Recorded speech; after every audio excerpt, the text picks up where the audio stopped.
Okay. We'll move in a second.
He's been a little bummed since he left.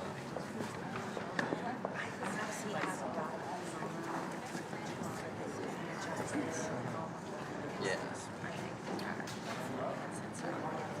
I haven't done the best job trying to get shit out there.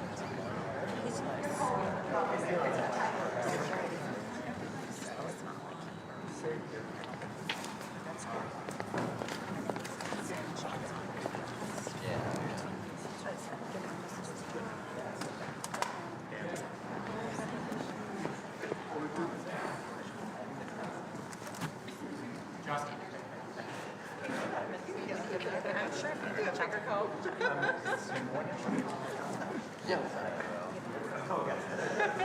I mean, there was something I called about like a couple of months ago that I asked him about from when he was actually. That was bad.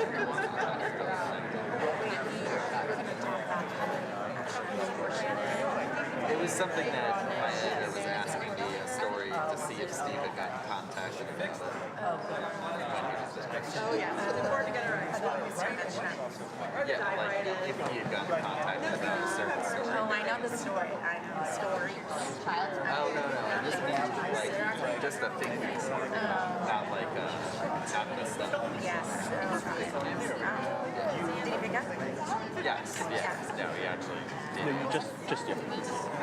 At first he told me to send it to his government.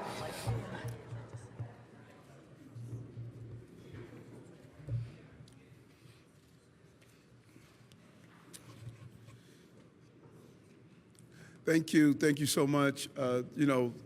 As we were walking around, I couldn't help but to reflect on just the next generation and how the conversation on living is just shifting. I think the pandemic has caused us to shift faster than we thought. My son, the whole concept of being indoors is just, it's just not real for him. He believes in shared spaces. He believes in a short period of time of being in this apartment. I was joking. I don't even know if he knows how to turn on the stove. He eats out. He enjoys the camaraderie and the cross-pollination of people interacting together. And as we look at some of these drawings, we were on the rooftop. This picture here showing the shared space. This is a shared space mindset of the future generations. And this concept really falls in lines with what Deputy Mayor Maria Torres Springer and Chief Housing Officer Jessica Katz, what we have been talking about. And so we're excited about the challenges that are in front of us, particularly around affordable housing. And that's why last year we declared that New York City would lead the way on housing in America. This is a conversation that I'm hearing from my mayors across the country, how we're dealing with housing. How do we think differently about housing? And you can't do it if you start out from saying no. Dan Garodnick, who's over at Planning, knows that we must be a city of yes. We have to think differently, and we have to lean into how do we have a different approach to housing. And so we have to say yes to housing, yes to new zoning, and yes to innovation. They all go together hand in hand. And so today we are here to highlight just how we are moving that agenda in the right direction. The bottom line is we must make it easier to convert office buildings like the one we just toured into housing for New Yorkers. It has been just extremely difficult, and just to imagine that there's certain buildings we can't convert just because of the years that it was built, we need to look at how do we have a different approach to this. And as I indicated in my State of the City, we're going to remain the greatest city in the world by building housing and affordable housing for everyday New Yorkers on several income bands, from low income to middle income, to market rate, and to luxury. All of those combinations come together to have a city of this magnitude. And we must remain a place where everyday people can find housing. That's why we have made affordable housing a central part of our working people's agenda, and the Deputy Mayor has been clear with the moonshot moment of 500,000 new homes over the next decade. We released our Housing Our Neighbors plan to connect more New Yorkers to safe and stable homes. And the most important one is the one I like, get stuff built. To speed up construction of new housing in all 5 boroughs, it just has been taking too long to put a shovel in the ground, and we want to change that mindset and get stuff built in the city. But we said from the beginning that we need to help from the state. During this time, our team, we have been in Albany repeatedly engaging in very fruitful and healthy conversations with the state lawmakers. And I must say that both houses, the leaders in the Senate and the leaders in the Assembly, they both understand the urgency of the moment, that we need more housing, and the only way we can have more housing is to build more housing. And so we're excited about the possibilities of what is going to come out of Albany. We cannot thank the governor enough. She has been a real partner in this conversation about housing. She has included a number of key investments and policies in her proposed budget that would help us address the housing crisis. And we are here today to say that these items need to be included in the final budget that's going to pass later this month. I know Albany, I've been there, so there's some deep conversations that are taking place, but we think this is a real win. And as I walk around this building, I really want to thank Van Barton team for showing us around this amazing project and for the vision of moving forward with a project of this magnitude. It makes it clear what we can do with more of our vacant office building. We're talking about millions of square feet of office space. Even in those companies where people are remaining in their companies, there's a concept of downsizing. And so we have to think differently. And so we can do this together. It's about having partners in the state, but also partners in the city council. And I am really pleased to be here with our finance chair, Councilmember Brennan, and Speaker Adams, the leader of the council, who are also aggressively understanding that we must partner together to plan to speed up these office conversions and for raising their voices to keep the changes we need from the state. And I also want to thank just a real leader, the chair of the New York City Planning Commission. Dan has been a real visionary, even as a council person, and now he's in this important role and job. He comes with every day his A game of how we're going to build more and how we're going to have our city's office adaptive reuse task force that he is in charge of He's coming up with common sense solutions to the housing crisis and spending time in Albany as well. We've already been talking to the partners and the state legislators. We're excited about the outcome. Really leading with our Chief Housing Officer, Jessica Katz, and Deputy Mayor for Economic and Workforce Development, Maria Torres Springer. They have really pushed this agenda forward for our city. Our goal is to get this done, come up with some real victories out of Albany's, and we want to also keep pushing for an incentive to help property owners make much needed repairs in exchange for keeping homes affordable into the future. But we cannot forget one of the most important things we can do is 421A. It's crucial that we get this done, even if we do a temporary version until we can hammer out the details, but we need an extension of the 428. This would allow construction to be completed in an existing pipeline of affordable housing projects. It is crucial that we do so. This is not a giveaway. This is an incentive to get more affordable housing units in place. Without it, we simply will not be able to build affordable housing at the rate we need. We also make the case for more funding for NYCHA tenants, new regulation for basement and cellar apartments, and a number of other important changes and investments. When you think about it and do a real analysis, the housing crisis of the 1920s, we built 750,000 new homes, more than 3 times the amount we've built in the last 10 years. We did it then, and we could do it again. And not only can we do it again, we must do it again if we're going to address the housing crisis. And working with our partners in Albany and the City Council, we can take the next major steps towards providing quality housing for all New Yorkers. New York must be a city where working people can live, thrive, and generations can continue to aspire to be here from generation to generation. And this administration will lead in the way. And again, I want to bring on my partner in government, City Council member Justin Brennan, who fully understands how important this moment is. Justin? Thank you, Mayor. Thank you, Mayor. When we passed the bill in the City Council to create the task force to explore office to residential conversion, it was basically because I got tired of hearing people talking about, can it be done?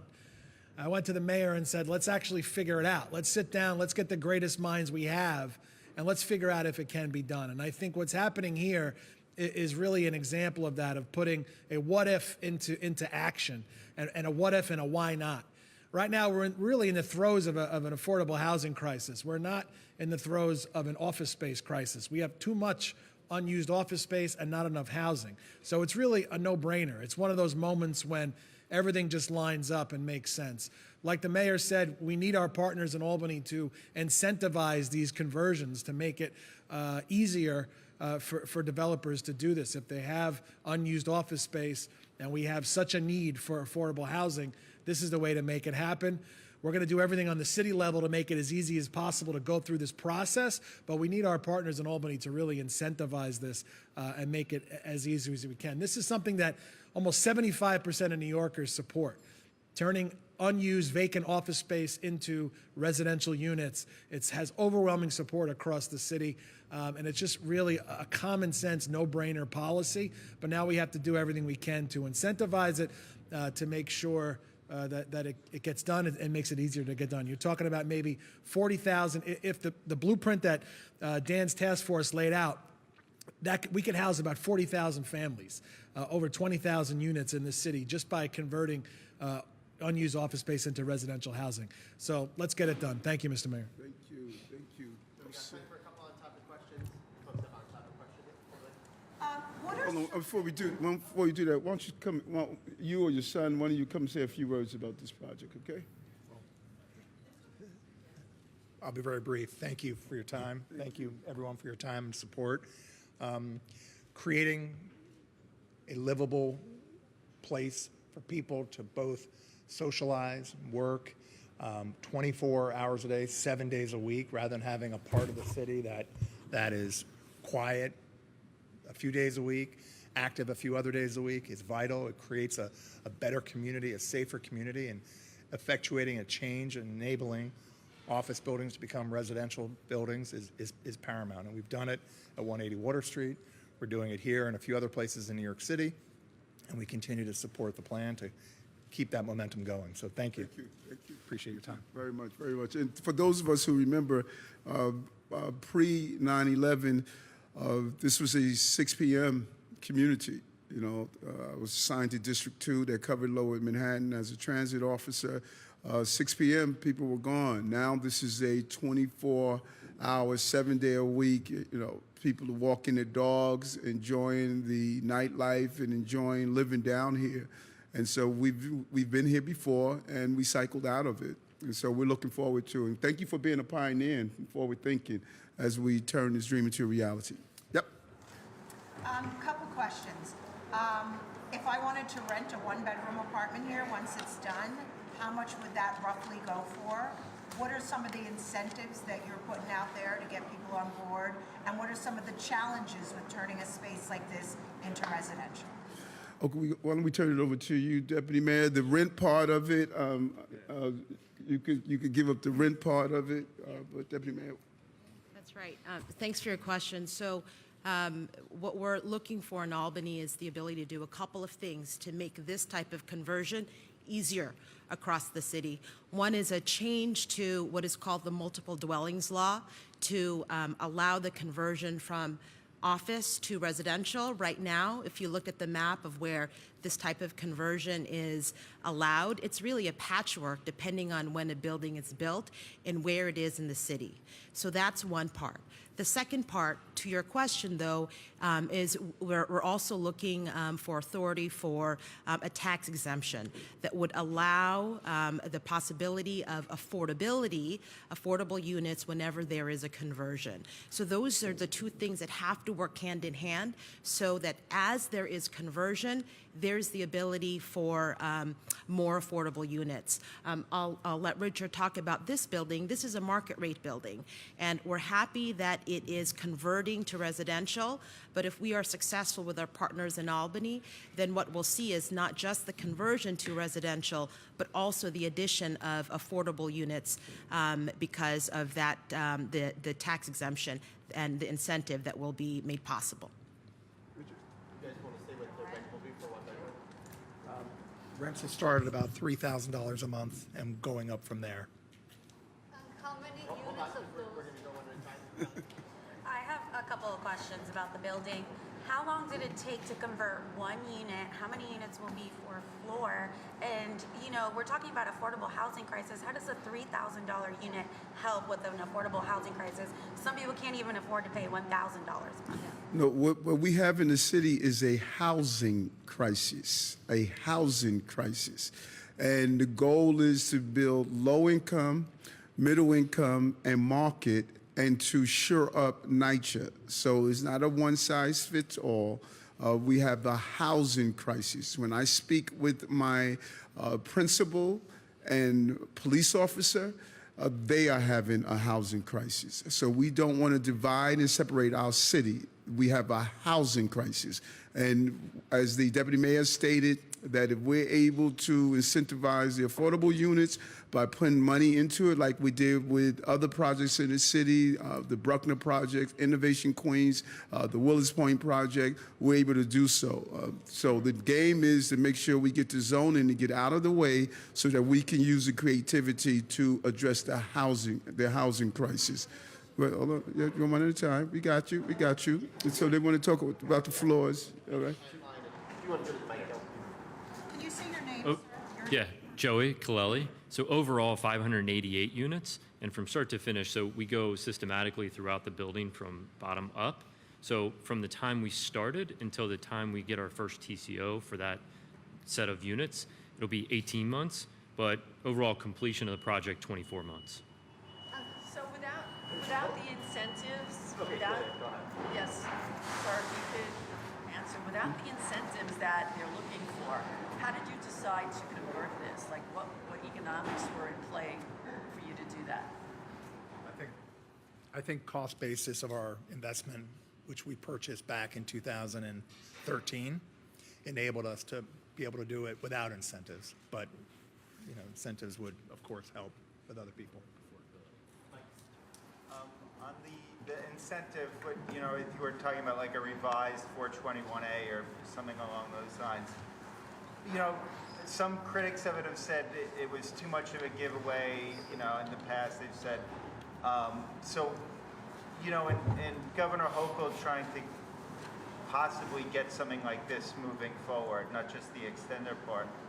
What advice do you have for her to kind of convince people that this is a good thing, you know, and to kind of create consensus? Yeah, no, great question.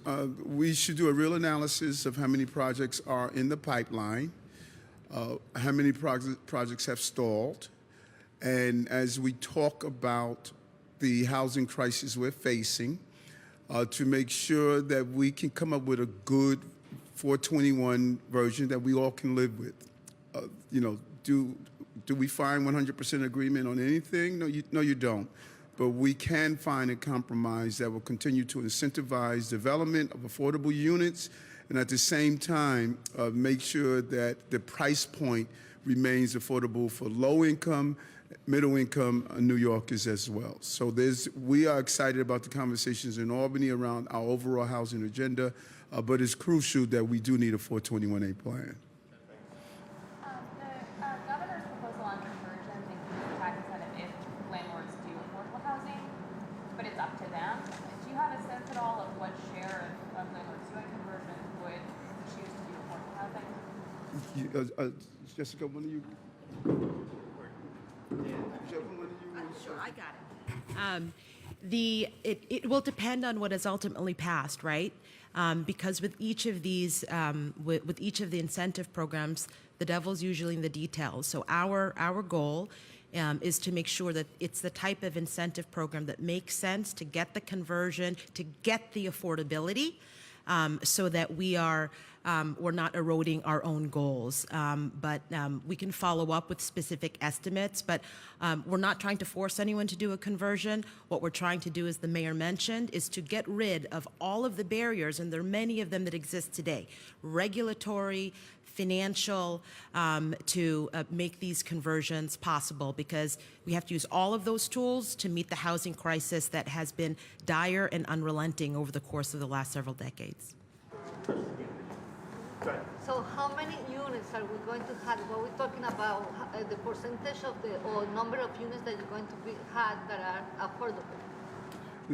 This project here is market rate. This project here. Our goal is to do the changes that we're talking about so that we can incentivize by putting in city resources to do affordable on low income and middle income. Okay? So, you know, on this agenda, there's the Office to Residential Conversions, 421A. What are some of the other items that the governor maybe didn't put in her budget that you're going to be pushing for? Where are those at in terms of negotiations? Jessica, you want to talk about some of the housing stuff?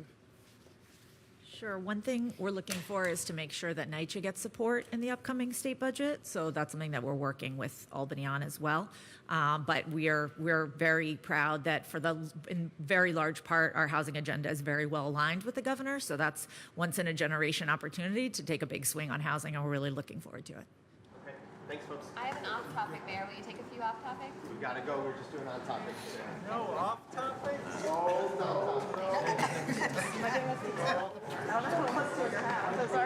Thank you guys. Thank you.